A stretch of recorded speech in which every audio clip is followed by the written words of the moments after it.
Olá, sejam muito bem-vindos. Este é o Ordem Natural Podcast, o seu podcast sobre filosofia, moral, cultura e outros assuntos inúteis, porém importantes. Neste episódio, nós faremos um juízos naturais a respeito do livro Sócrates encontra Marx. Mas antes, fica o aviso para vocês nos acompanharem nas nossas redes sociais, Facebook, Twitter, Telegram e Instagram. Entrem lá, procurem o Ordem Natural Podcast, curtam a nossa página, né? Nos acompanhem e também se inscreva no nosso canal no YouTube, que é muito importante para a gente continuar o nosso trabalho. Meu nome é Lucas Azambuja, eu sou professor universitário e sociólogo. Eu sou Rafael Madaloso, formado em Direito, autor do livro Madness and Terror. E o nosso livro de hoje, como mencionado, é Sócrates encontra Marx, do Peter Crift, que o autor é um professor de filosofia do Boston College e que se converteu ao catolicismo na juventude, ou seja, por isso ele tem escrito muitos livros, né, a respeito da apologética cristã. E a coleção, né, na verdade esse livro é parte de uma série, né, na qual Sócrates encontra alguém no além, na eternidade. Né, ou seja, a pessoa morre, né, e quando acorda encontra o Sócrates para ter um debate com Sócrates. Então, o autor escreveu várias obras assim, como Sócrates encontra Maquiavel, Sócrates encontra Jesus, Sócrates encontra Freud, Sócrates encontra David Hume.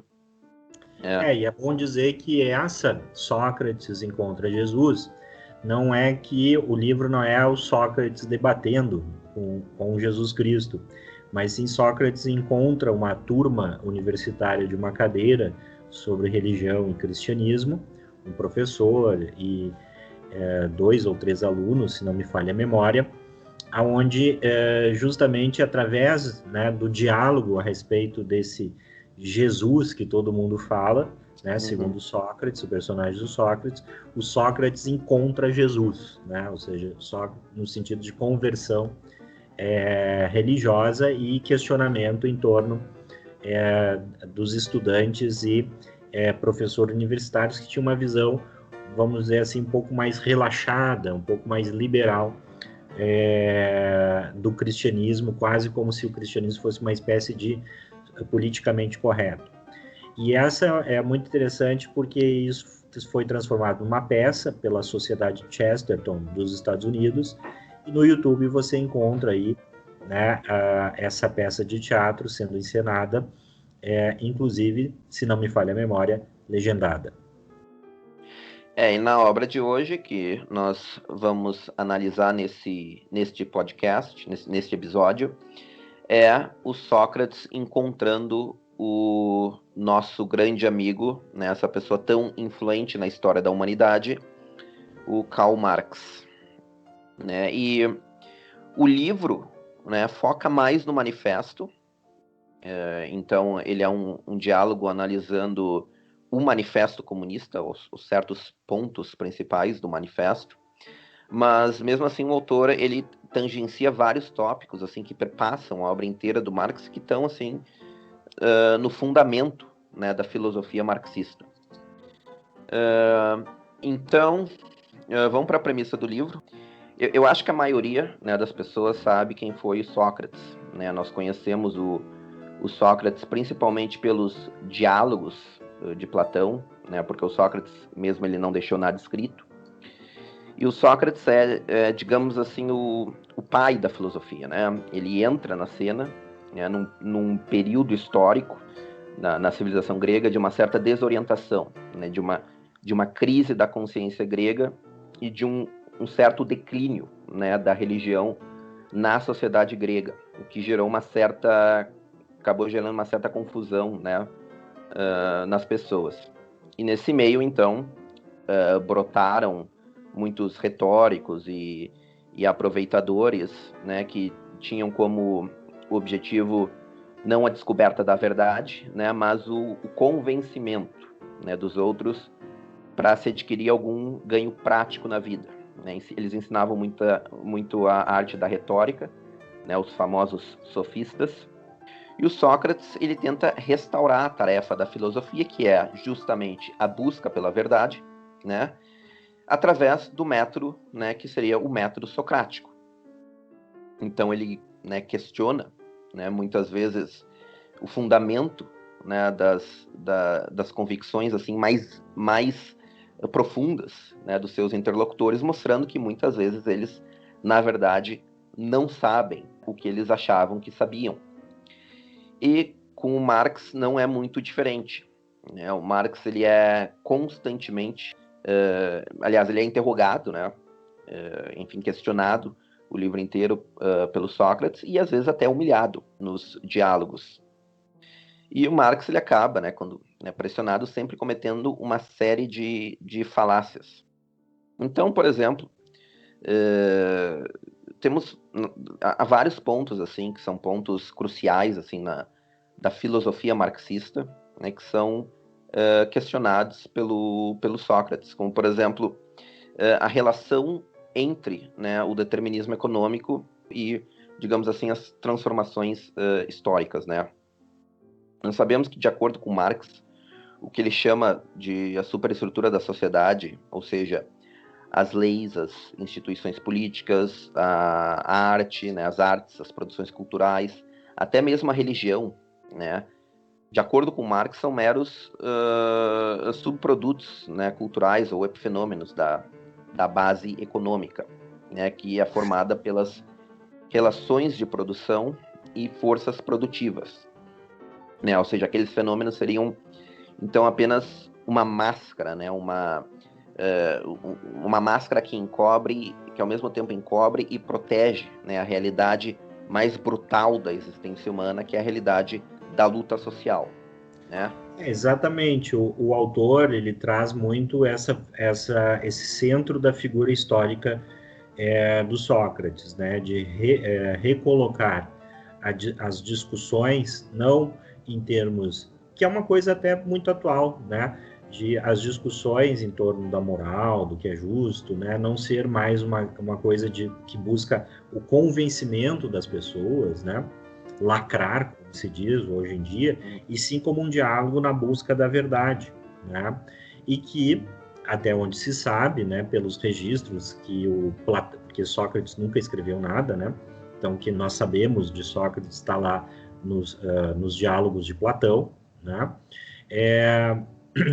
volta e meia isso se concluía, né, os interlocutores concluíam que se antes eles tinham a convicção, né, de que sabiam algo, né, a respeito da verdade, a respeito da justiça, do bem e do mal, né, na verdade eles acabam conhecendo a sua própria ignorância, né, e isso muitas vezes deixavam algumas pessoas desconfortáveis.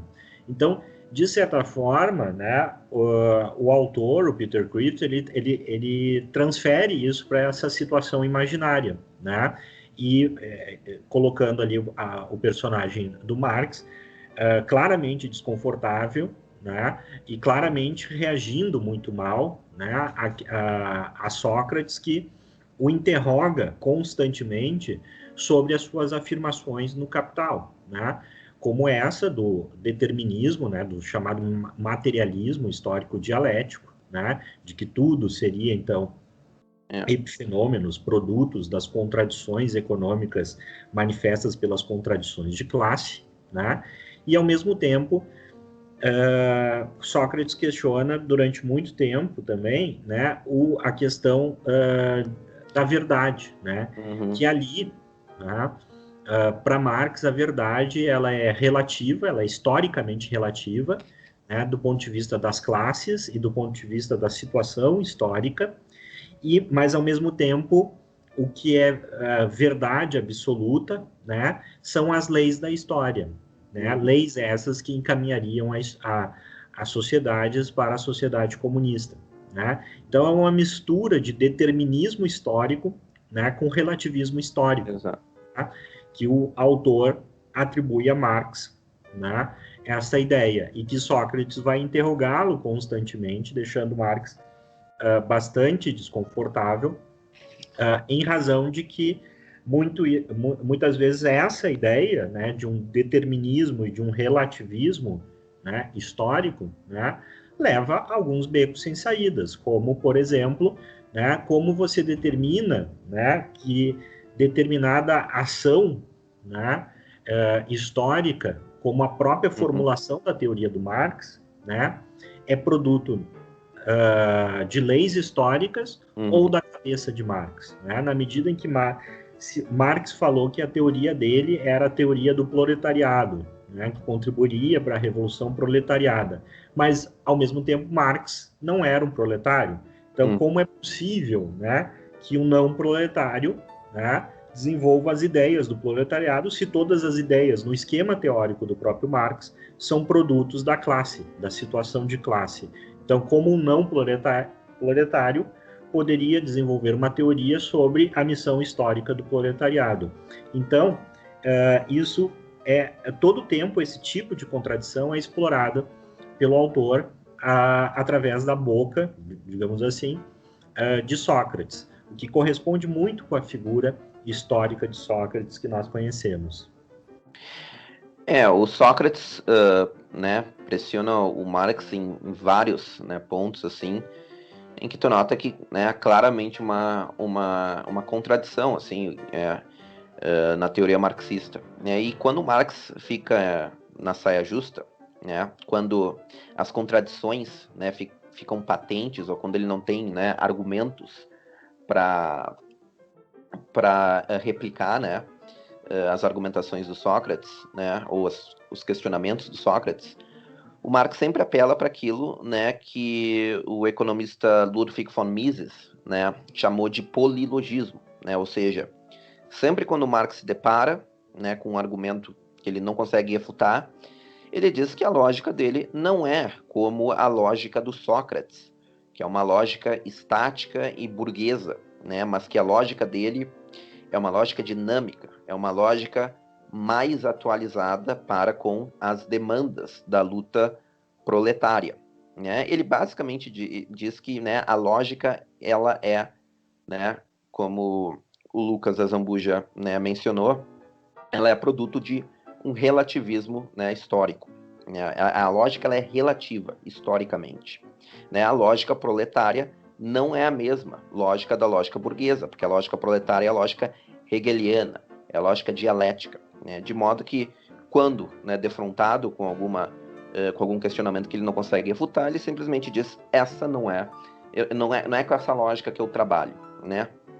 E também uma outra forma que o personagem do Marx reage, e que muitas vezes, pelo menos na minha experiência pessoal, eu me defrontei com marxistas, em discussões com marxistas, é de que, na medida em que, né, você faz ali como Sócrates, constrói o raciocínio e mostra a contradição, né, ou talvez a falsidade da teoria marxista, né, o marxista reage dizendo que você não interpretou corretamente.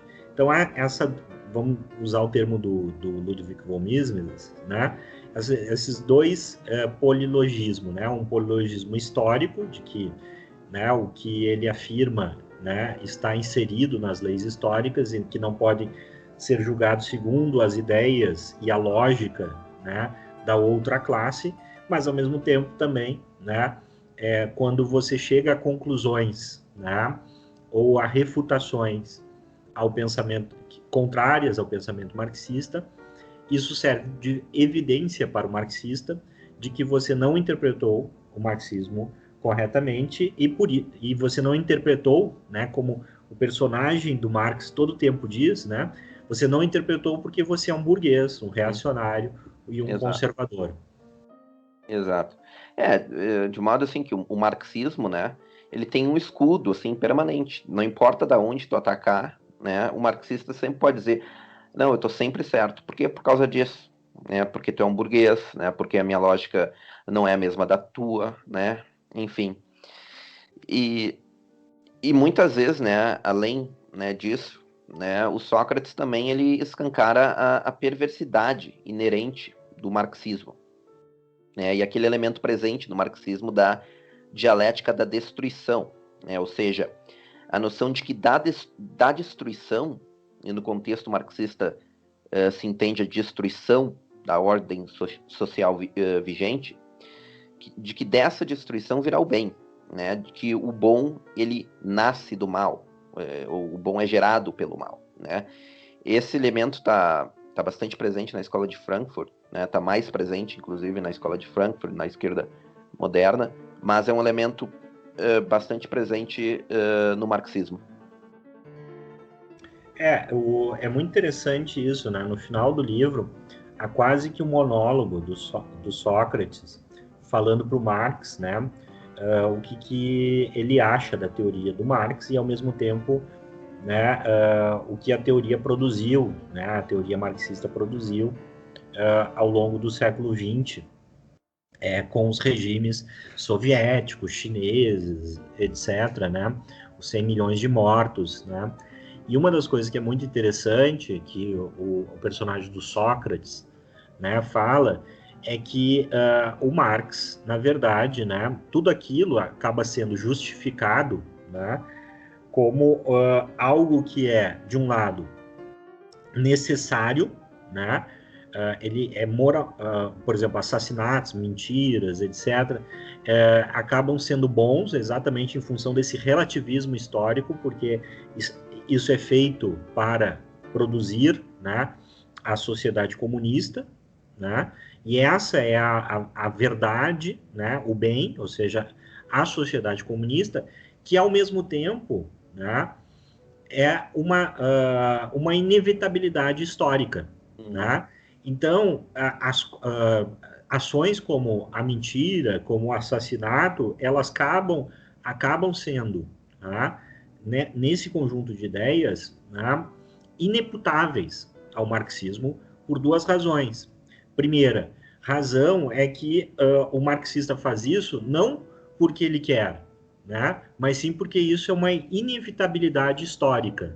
Né, é a produção de condições necessárias dentro da história. Então, não é o marxista que faz isso, e sim é a história, né, que o leva a fazer isso. E, ao mesmo tempo, isso é algo correto, porque é o caminho necessário, é o processo de purgação necessária para se atingir aquilo que é o fim da história e, portanto, a conclusão absoluta, né, que é a sociedade comunista. Então, né, ou seja, o assassinato, ele é, por exemplo, ele é justificado por esses dois pontos, né, pelo ponto de que o Partido Comunista, ao assassinar, está fazendo isso não por uma deliberação, mas sim por uma necessidade histórica, e essa necessidade histórica é moralmente correta exatamente porque ela seria uma etapa, né, para um bem maior, que seria a sociedade comunista.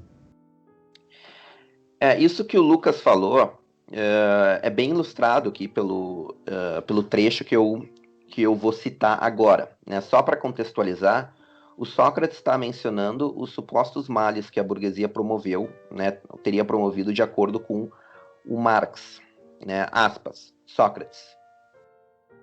Dizes que a burguesia aboliu certas coisas que descreveste como idílicas e reverentes, e as substituiu por coisas que descreveste como sem piedade, frios interesses, duras, geladas, egoístas, impudentes e brutais. Marx. Qual é, pois, tua pergunta acerca do que eu disse aí? Sócrates. Estás contente que essa coisa brutal destruiu aquela coisa idílica? Marx. Sim. Sócrates. Porque ela é boa ou porque ela é má? Essa coisa brutal é teu herói ou teu vilão? Se é teu herói, por que admiras mais a coisa brutal que a coisa idílica? Se é teu vilão, por que dizes estar contente por ela ter triunfado? Marx. Tu não entendes, Sócrates. O bem e o mal são relativos à história. Não são ideias abstratas, atemporais e estáticas. Do ponto de vista feudal, o capitalismo burguês era mau porque ele destruiu o feudalismo. Mas, do ponto de vista comunista, ele era bom, pois aplainou o caminho para o comunismo. Sócrates.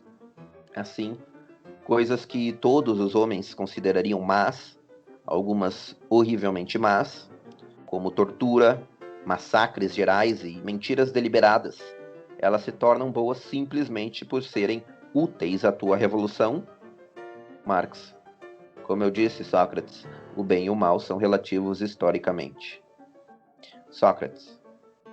Isso significa que a tua resposta à minha pergunta é sim, Marx? Sim.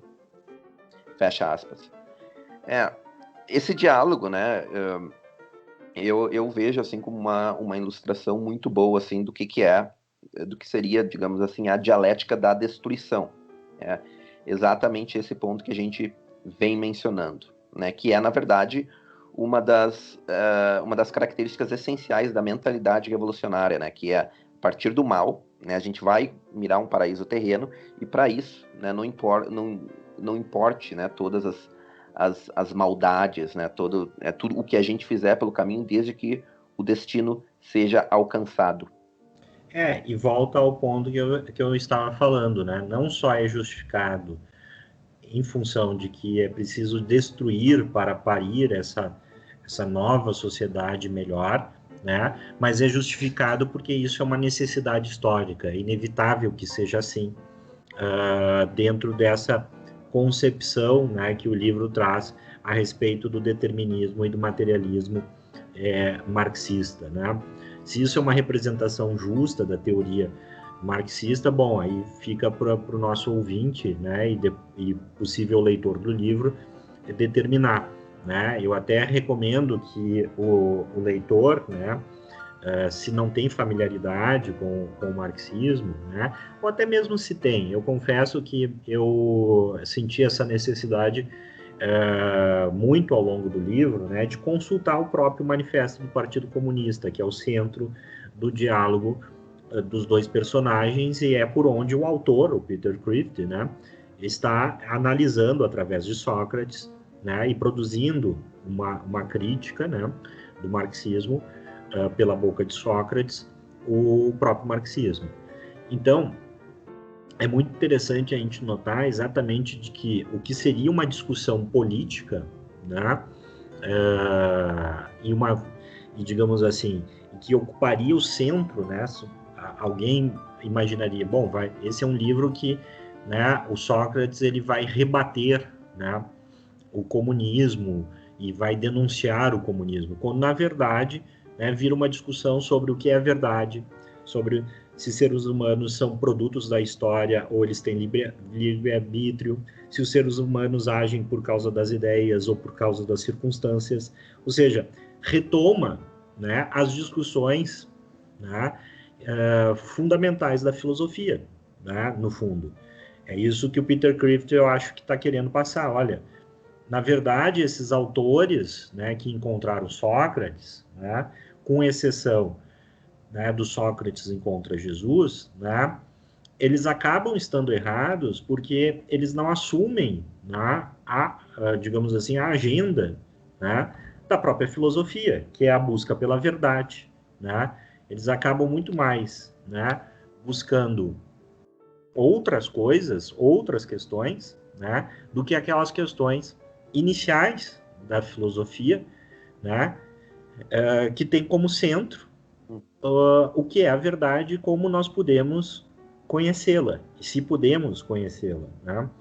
Então é muito interessante isso, porque a gente pode até traçar um paralelo aqui com a República de Platão, né? Na República de Platão, pelo título, as pessoas pensam que vão ser um manifesto, né?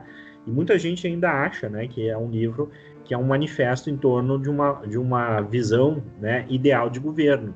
Mas essa parte ocupa uma parte muito pequena, né, fisicamente do livro, em relação à discussão sobre o que é a verdade, como nós podemos conhecer a verdade, o que é o justo, né, quais são as virtudes necessárias para ser justo, né? E no livro também, no diálogo, o autor consegue reproduzir isso muito habilmente, né? Acaba sendo o tempo inteiro sobre isso, né? Quase literalmente, cada frase do Marx, quando eles vão discutir, né, acaba virando uma discussão sobre o que é verdade, como nós podemos determinar a verdade, por exemplo. Então, na boca de Sócrates, a verdade corresponde a leis lógicas e universais do pensamento, né? Ou seja, existe uma essência das coisas. Para Marx, a história, a verdade, ela é relativa historicamente, né? E, ao mesmo tempo, tudo é verdadeiro e justo quando, né, quando leva, né, à sociedade comunista. Então, é muito interessante a gente perceber isso, né, de que o autor ele consegue reproduzir, na verdade, a filosofia aristotélica, né, aristotélica não, desculpem, né, socrática, né, em vez de ser, digamos assim, né, o centro do livro ser uma refutação do pensamento político marxista. De acordo com a concepção marxista e revolucionária, né, e isso, né, como nessa passagem fica evidente, né, a verdade, né, a verdade, ela é, digamos assim, determinada, né, ela não existe uma verdade para ser descoberta, mas ela é determinada pelas demandas do movimento revolucionário, ou seja, nós já temos, né, o paraíso perfeito aqui para ser chegado, né, e o que contribui, né, é verdadeiro e bom, né, o que não contribui não é. Ou seja, basicamente, né, de um modo bem simplificado, essa, né, seria mais ou menos a noção do que é a verdade para o marxista, né, e o Sócrates, né, mediante os questionamentos, né, coloca, né, o Marx várias vezes em um beco sem saída. E eu acho que uma das coisas que todo o tempo, né, que eu estava lendo o livro era me questionar o seguinte: o quanto o Peter Kreeft, através da construção do personagem do Marx, né, ele é justo com o pensamento marxista, né? E aí uma das coisas que eu acho, assim, para mim ficou muito evidente é o seguinte: não é um livro de introdução ao marxismo, ou mesmo, talvez até um pouco assim, ao método socrático. Assim. Você quer ver na prática como é que funcionaria um método socrático? Tá aqui esses livros aqui, que nesses diálogos imaginários aplica, né? Isso para mim ficou muito evidente, aplica o método socrático, né? Só que isso depende, digamos assim, né, do autor construir o outro filósofo, nesse caso o Marx, o outro pensador, filósofo, né, de uma maneira justa àquele autor, né? E eu acho que em alguns momentos ele, digamos assim, ele simplifica demasiadamente o Marx, né, para facilitar um pouco a exposição do método socrático, né? Ou seja, muitas vezes o Marx, né, afirma que ele é um cientista e não um filósofo, e eu não vejo tanto isso nos escritos do Marx, né? Marx tinha uma visão bastante tradicional sobre o que é ciência e a relação da ciência e filosofia, mas eu acho que o autor ele acaba por carregar, né, nas cores, fazer uma caricatura em alguns momentos. Por isso que eu digo o seguinte: olha, não leia isso esperando duas coisas. Primeiro, né, um livro onde você vai encontrar uma refutação do marxismo. Isso, né, até porque, como eu disse, acaba sendo uma discussão sobre o que é a verdade, o que é a justiça, etc. Né? Se você vai no livro com essa expectativa, você vai encontrar um material muito interessante sobre isso, né, sobre determinismo, como eu disse, as questões fundamentais da filosofia. De outro lado, esse não é um livro de introdução ao marxismo, né, porque muito também é deixado ao leitor, né, saber a respeito da teoria marxista. Então, por isso que eu recomendo, olha, ao ler o livro, leia junto com o manifesto, leia junto, né, com sistematizadores da obra do Marx, tanto a favor e contra a obra do Marx, para justamente treinar, né, e fazer enfim, né? Ou seja, não ser injusto, né? Na sua interpretação do texto, porque não é um texto analítico no sentido tradicional da palavra. Eu acho que em certo sentido é mais uma leitura de cama, assim, né? É uma coisa, né, para ler mais pelo prazer, né, do que propriamente para, né, virar um marxólogo, né? Mas, como tu mesmo falou, eu vejo, né, um livro muito interessante também, porque eu acho assim, mesmo não tendo, não dá para ter uma, digamos assim, uma introdução, assim, digamos assim, não é um manual introdutório à obra do Marx, eu acho que ele lida com, né, muitos temas, né, que na verdade estão no fundo da filosofia marxista, né, digamos assim, nos fundamentos, né. Então eu acho assim, eu acho que dá sim para ter no mínimo uma noção assim de como é, né, como é que o Marx pensa, né, e como é que ele aborda certos problemas filosóficos. E de fato eu acho que o Marx ele nunca, digamos assim, nunca afirmou que ele não é filósofo e que é um cientista, mas mesmo assim ele tem assim um desprezo, né, pelo ou ele acha que ele tem, né, porque o que a gente vê muitas vezes é o Marx fazendo esse tipo de exercício, né, mas ele afirma, né, ou ele parece ter um desprezo por exercícios assim filosóficos teoréticos, né, e ele sempre diz que ele é uma pessoa que se prende a dados, né, um cara empírico, né, que ele é uma pessoa empírica, né, que analisa dados, né, e justamente, né, porque ele tem um pressuposto, né, um pressuposto filosófico que é um materialismo filosófico. E muitas vezes, né, o Sócrates justamente, por exemplo, questiona, né, essa pretensa cientificidade do Marx, né, ou o empirismo, né, digamos assim. Porque, por exemplo, o que é, né, aonde, né, que ele encontrou empiricamente o Marx, né, onde que ele viu, assim, empiricamente a sociedade comunista? Em nenhum lugar. Ele nunca viu a sociedade comunista. Né? Isso é um produto da cabeça dele, né? Completamente assim, produto da cabeça dele. Isso, né, o Sócrates, ele, inclusive, chega a dizer, eu acho que no fundo tu é um idealista, né? Tu fica dizendo, eu sou científico, analiso só dados, tá, e essa tua sociedade comunista aí, né? Eu acho isso é uma das coisas mais interessantes no final, né?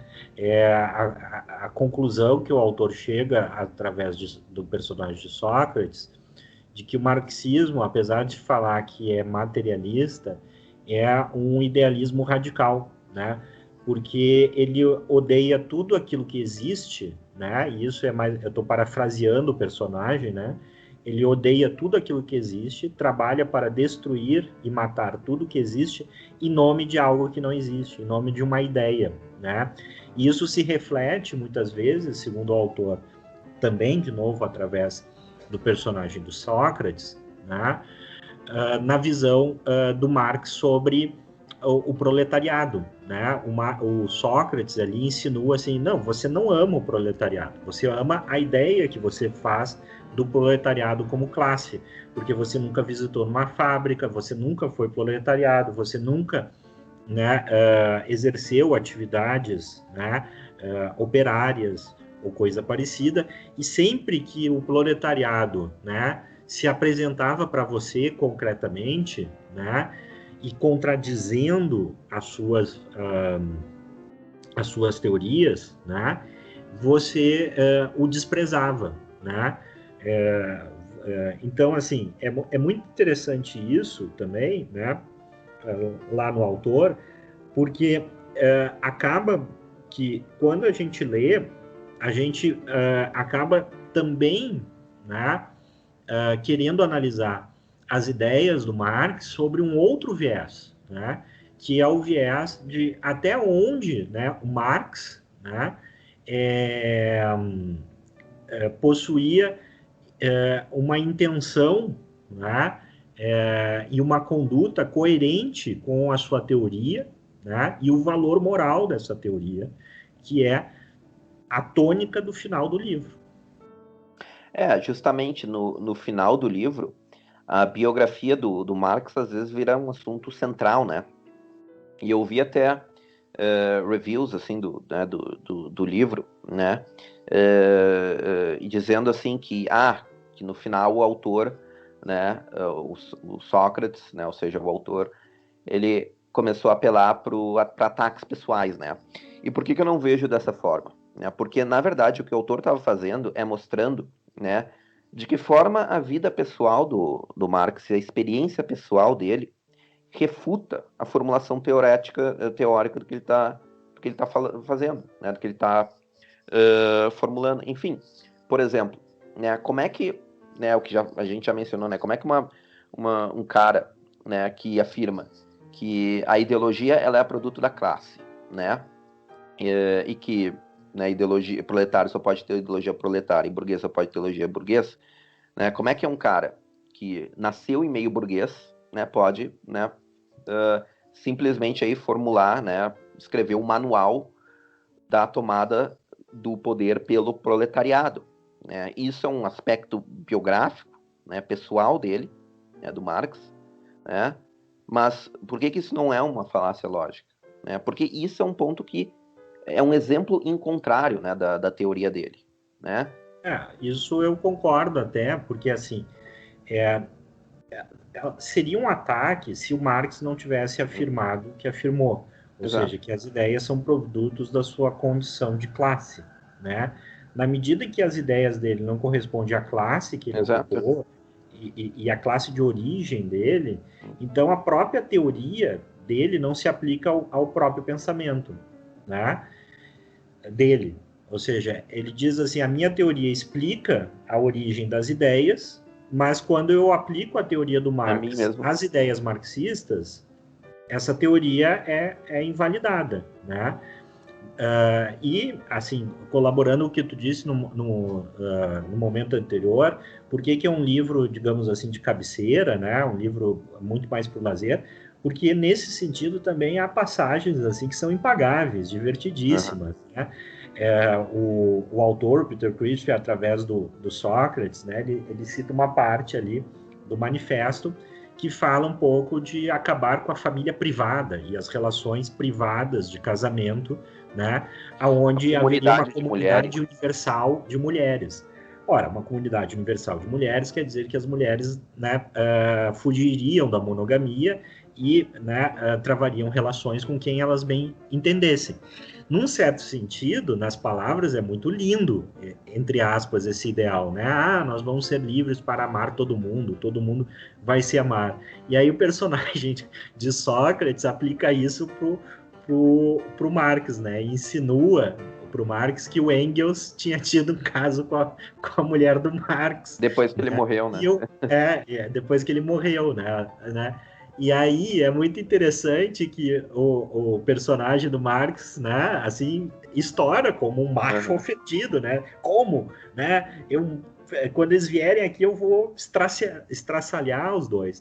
Mas isso não é um ataque pessoal. É dizendo assim, poxa, se você está advogando o amor livre, vamos colocar assim, eu quero saber se você pratica o amor livre, né? Porque senão isso é a definição de hipócrita, né? Exato. Ou seja, eu advogo uma regra para a sociedade, mas eu não aplico para mim mesmo, né?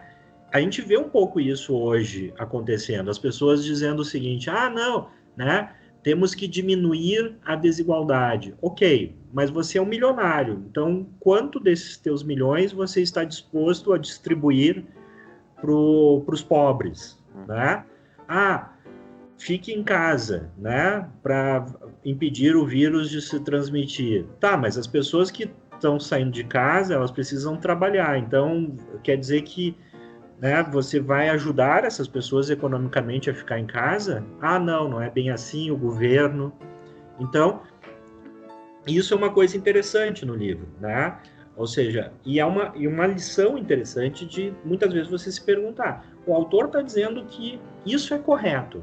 Tá, então eu imagino que ele aplica isso pessoalmente.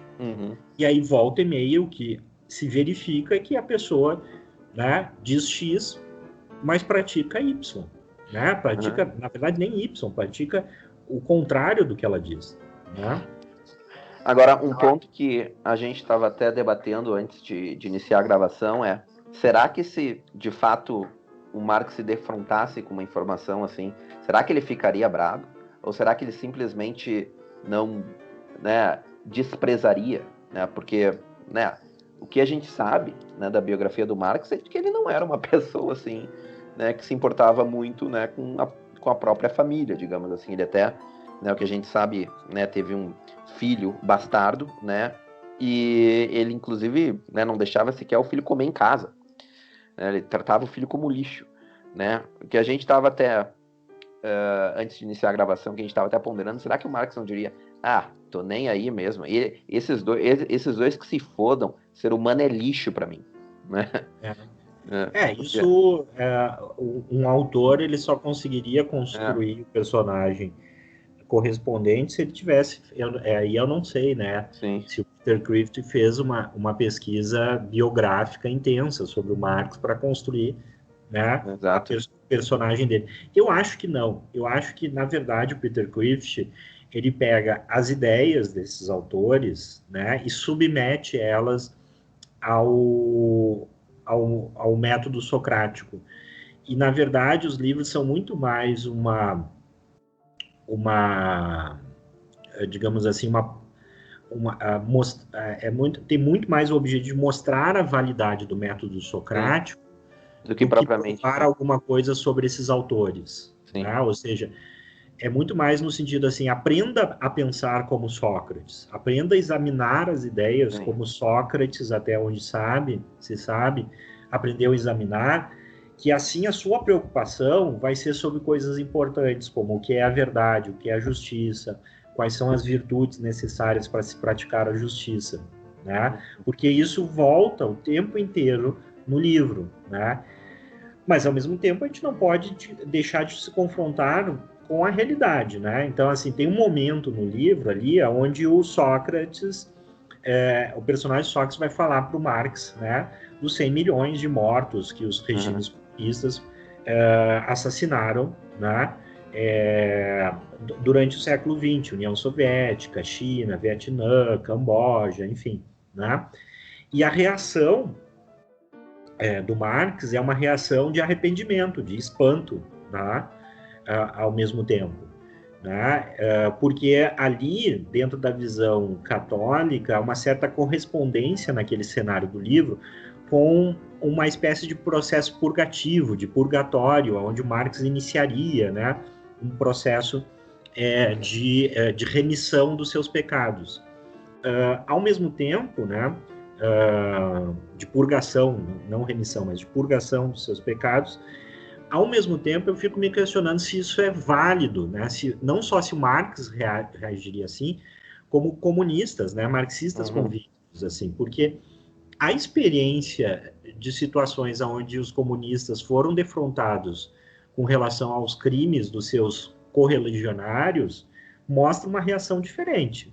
Eu cito, por exemplo, a reação do Hobsbawm. Tem uma entrevista do Eric Hobsbawm, que para quem não sabe é um historiador marxista, onde ele diz literalmente que os 40, 20 milhões de pessoas assassinadas por Stalin seriam justificadas se aquilo fosse o preço necessário para produzir uma sociedade sem classes. Ou seja, aí voltamos ao nosso ponto inicial. Para o marxista, o assassinato em si mesmo, ele não é uma coisa nem boa nem ruim. Tá? A bondade, vamos botar assim, a malignidade ou a bondade do assassinato é se ele é feito ou não, né, como etapa para a revolução e para a produção da sociedade comunista. Bom, aí qualquer coisa é válida, né? Acaba, e aí isso também é um alerta que a gente vê. Então, bom, qualquer coisa é válida, né? Então, eu acho que é um livro muito interessante, que nos faz refletir muito bem a partir desse método socrático a respeito das ideias. E se uma pessoa se debruça sobre esse livro, ela pode aplicar isso a outros autores, né? E também quando se defrontar com outras pessoas e discutir como fazia Sócrates, né? Não defendendo as suas ideias, mas partindo dessa premissa, né? De que, bom, eu não sei, eu quero aprender com você. E aí eu vou ser aquele aluno chato, né? Que vai confrontá-lo com perguntas para verificar efetivamente se o que você está falando é verdadeiro, né? Se você realmente pensou a respeito daquilo que você está falando ou você está falando isso porque, enfim, é uma mera, né, postura sua, né, perante um determinado debate. Então, nesse sentido, o livro é muito valioso. Realmente, de fato, é um bom livro, né, para se ter uma ideia, para se familiarizar com o método socrático, né, embora, claro, não seja um livro para a pessoa virar um marxólogo, né, um especialista na obra do Marx. Bom, pessoal, então é isso. Esse foi o nosso episódio. Espero que tenham gostado, né? E não esqueçam também de nos seguir no YouTube, né? No Telegram, no Instagram, né? E, enfim, espero que, né, que vocês tenham tido um bom proveito, né? Que tenha sido não só uma coisa que não só tenha contribuído para o conhecimento de vocês, né, mas que tenha sido prazeroso também. Até a próxima. Até a próxima, pessoal. Fiquem com Deus.